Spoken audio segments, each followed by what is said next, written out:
Why does it always seem like you're financially struggling? Is it because you are stuck in self-destructive patterns? What is really stopping you from building wealth? In today's video, I will go over 5 bad habits that are draining you mentally, physically, emotionally, and financially. Break free of these bad habits and you will be on a path to building true wealth. By the way, I'm Brandon. Over the past 10 years, I've worked on Wall Street and I've managed a $174 million venture capital fund. I know a thing or two about how the wealthy think about money. And today, that is what I'm going to share with you. All right, habit number 1 that is keeping you poor: paying yourself last. Folks, we have to pay ourselves first. Numero uno, we are the most important person in our lives. The top 1% take 10 to 15% of their net income and immediately invest it. They believe in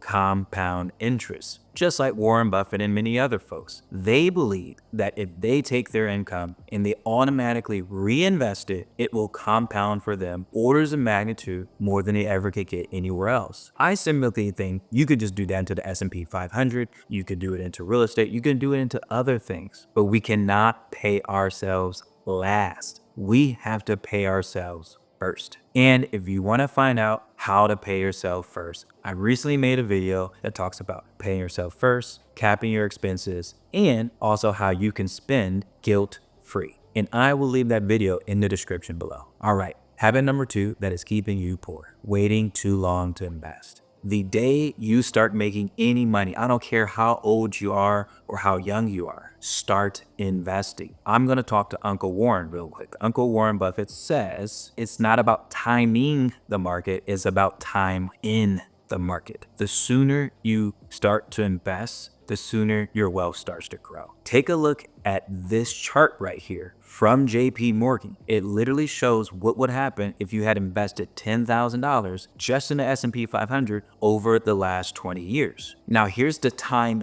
in market piece. If you had missed being in the market just in the top 10 days over the last 20 years, look how much money you would have missed. And then the top 20, the top 30 days, etc. You have to be in the market. I recently created an acronym just so you can remember it. ABI, always be investing. It doesn't matter the amount. It could be $1, $10, $15. It could be $1,000 a month. Start to automate your investing. That is when your wealth will start to grow and your money will work for you. Habit number 3 that is keeping you poor is not having an emergency fund. Friends, remember Murphy's Law. Anything that can go wrong will go wrong. Folks, we need to be prepared. Change will always happen. Things will always go wrong, but we need to be on the offense. We need to be proactive and prepare for those things, which means we need to understand our expenses. What are our expenses for 1 month? And we need to say a minimum 3 months of all of our expenses so that if anything happens,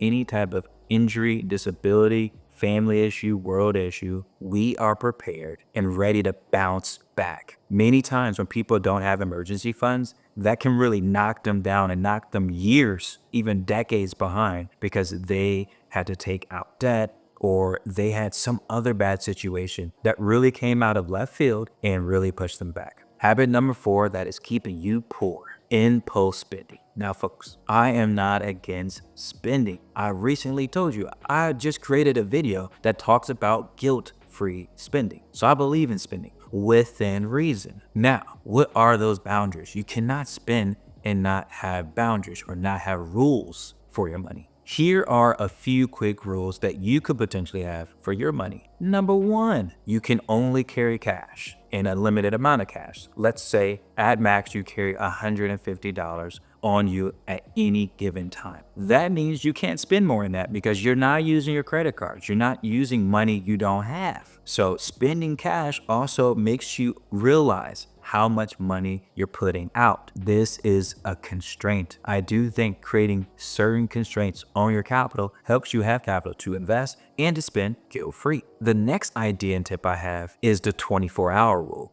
Anytime you are potentially having an impulse buy, you have to wait minimum 24 hours before you can go back to the store or go back on the website to go buy something. If you still feel that you have to buy this right this second and it's one of your number one priorities, please go ahead and buy it. But if you realize that that was just an impulse buy, you had FOMO and you were trying to keep up with your next door neighbors or your friends, and that's not really the type of person or the money mindset you want to have, you just say no and you put that money somewhere else. Last tip to impulse spending: over communication. Let your friends and family know you are being intentional with your money and your income. You are focused on something, some large big goal. Could be a down payment for a house, it could be for a new car, it could be to pay off some debt. But hey, I want to be intentional about the money that I spend on my experiences. Everything doesn't have to be about money. We can be in person with someone at a house. We can go to a park for a picnic. We can cook at home. There's so many things that we can do as long as we communicate, and people will respect us for communicating, and they may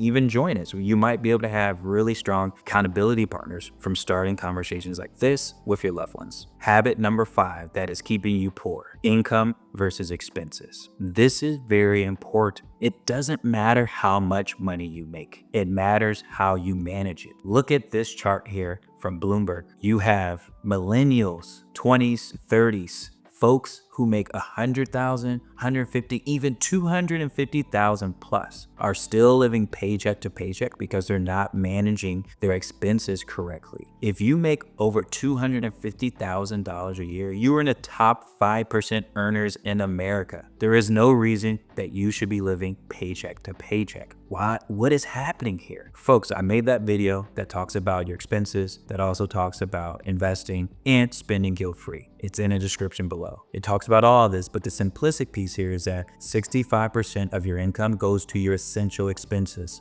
housing, transportation, food, insurance, etc. You cannot spend more than that of your income. It has to be below 65%, because what do you want to do? You want to invest and spend guilt-free. Make sure that you're paying attention to your expenses. So what I would say is go look at your bank account and look at all of your accounts actually, and write down all the money that you make in a month. Then I want you to go write down all the expenses that you see, anything that's recurring, that's in those categories: housing, transportation, food, etc. And do whatever you can to get that under 65% of your take-home income, and you will thank me later. Now, even if you were to break free of these 5 bad habits that I mentioned today, you still have to create rules for your money. Check out my recent video that will show you how to manage your money like the top 1% do.